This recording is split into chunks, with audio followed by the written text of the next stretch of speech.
Hi hello வணக்கம். இது உங்கள் சிவி ஜோன். எல்லாரும் எப்படி இருக்கீங்க? இப்போ பார்த்தீங்கன்னா ஒரு சம்பவத்தை பற்றி நம்ம பேச போகிறோம். அதுக்கு முன்னாடி வந்துட்டு எனக்கு இந்த சம்பவத்தை பற்றி பேசும்போது ஒரு விஷயம் தான் ஞாபகத்தில் வருது.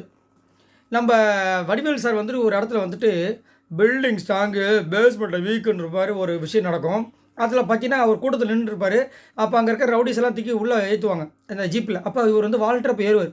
ஏய் நீ யாரா கோமல் வெளியே போட அப்படின்பாங்க. ஏய் நானும் ரவுடி தான்யா, என்னையும் உள்ளே ஏற்றிங்க ஆடுவார். ஏய் நீ போடா அந்த பக்கம், யோ கம்முன்னு போயா அந்த பக்கம் சொல்லிட்டு வம்படியாக மேலே ஏறிடு. சரி வண்டி எடுங்க அப்படின்ட்டு போலீஸ்காரங்க வந்து வண்டியில் ஏற்றிடுவாங்க. இவர் போகும்போது ஏய் நான் ஜெயிலுக்கு போகிறேன் இப்போத்துலேருந்து நானும் ரவுடி தான் அப்படின்ற மாதிரி பண்ணுவார்ல. இந்த காமெடி நீங்கள் பார்த்துருப்பீங்க, கண்டிப்பாக வந்து குபீர்னு சிரிச்சிருப்பீங்க.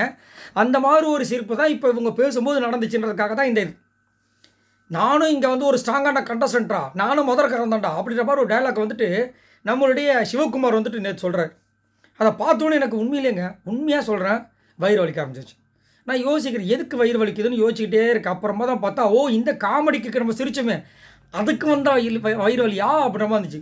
என்னன்னா ஜெஃப்ரியை கூப்பிட்ருக்காரு சிவகுமார். இவரும் போகிறார், ஏதோ அண்ணன் வந்து ஏதோ மனசு ஃபீலிங்கில் ஏதோ சொல்ல போகிறாரு சொல்லிட்டு போனால் இவர் சொல்கிறார், ஜெஃப்ரி இந்த ஒஸ்ட் பர்ஃபார்மன்ஸ் பற்றி என்ன நினைக்கிறேன்? அண்ணே விடுங்கண்ணே, என்னையெல்லாம் வந்து 2வது வாரத்துலேயே ஒஸ்ட் பர்ஃபார்மன்ஸை போட அவங்களுக்கு தெரியாது. அதை நான் சொல்ல வரல. நான் ஒஸ்ட் பர்ஃபார்மன்ஸ் வந்ததை பற்றி என்ன நினைக்கிறேன் அப்படின்ற மாதிரி சொல்லும்போது, அண்ணா விடுங்கண்ணே, நம்மளை எதிர்பார்த்த வரோம், விடுங்க பார்த்துக்கலாம். இல்லை ஜெஃப்ரி இதெல்லாம் என்னோடய பிளான் அப்படின்றாரு. எல்லாமே அப்படியே மரங்களும் அப்படியே ஸ்டாக்காகி நிற்கிது. பறவை பறந்துட்டு இருந்த பறவைலாம் அப்படி நிற்கிது. அலை வந்து அப்படி நிற்கிது. அப்படியே காற்றல் அப்படி நிற்கிது. பூமி சுற்றுறது நிறுத்திடுச்சு. என்ன சொல்கிறீங்க? இதெல்லாம் உங்கள் பிளானா?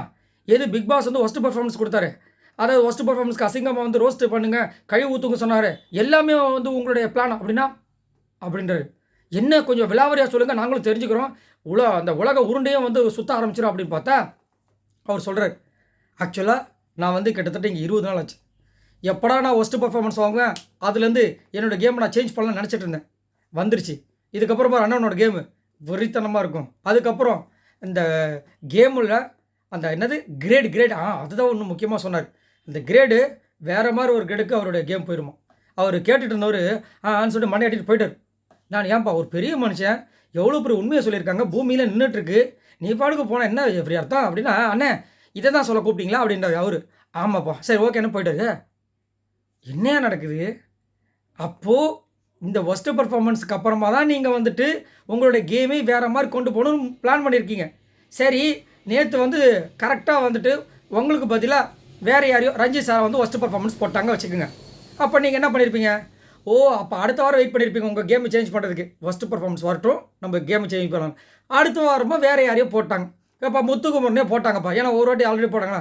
அப்போ என்ன பண்ணுவீங்க? அடுத்த வாரம் வரட்டும், நம்ம வந்து நம்மளோட கேமை சேஞ்ச் பண்ணலாம். அடுத்த வாரம் உங்களை வீட்டுக்கு விட்டு அனுப்பிச்சிட்டாங்க, என்ன பண்ணுவீங்க? வீட்டில் உட்காந்து யோசிப்பார். அடுத்த வாரம் வரட்டும், நம்மளை ஒஸ்ட் பர்ஃபார்மன்ஸ் சொல்லட்டும், அப்புறமா கேம் சேஞ்ச் பண்ணோம். நீங்கள் வெளியே போயிட்டீங்க சார், என்ன நடக்குது? சத்தியமாக அதை கேட்டுன்னு ஜெஃப்ரியோட ரியாக்ஷனை பார்க்கணுமே, செம்ம சிரிப்பாக இருந்துச்சு. என்ன நடக்குது? ஒரு நியாய தர்மம் வேண்டாமா? வடையை வந்துட்டு எண்ணெயில் சுடுவாங்க நான் கேள்விப்பட்டிருக்கேன். ஒரு சில பேர் தண்ணியில் சுடுறாங்கன்னு கேள்விப்படுறேன். இதெல்லாம் நடக்குமான்னு தெரியல. மண்ணில் சுடுறாரு. மண்ணை விடுங்க, சட்டியே இல்லாமல் சுடுறாருயா. சட்டி விடுங்க, அடுப்பே இல்லாமல் சுடுறாருங்க. என்னங்க நீங்கள் போங்க. ஆனால் இந்த சிவகுமார் வந்துட்டு போகிறதுக்குள்ள டெரராக வந்தவர் எரராக வெளியே போகிறான்ற மாதிரி தான் இருக்குது. சார் நீங்கள் உங்களோட கமெண்ட்ஸை சொல்லுங்கள். சிவகுமாரோட இந்த பரம ரகசியத்தை பற்றி என்ன நினைக்கிறீங்கன்றதை மறக்காமல் சொல்லுங்கள்.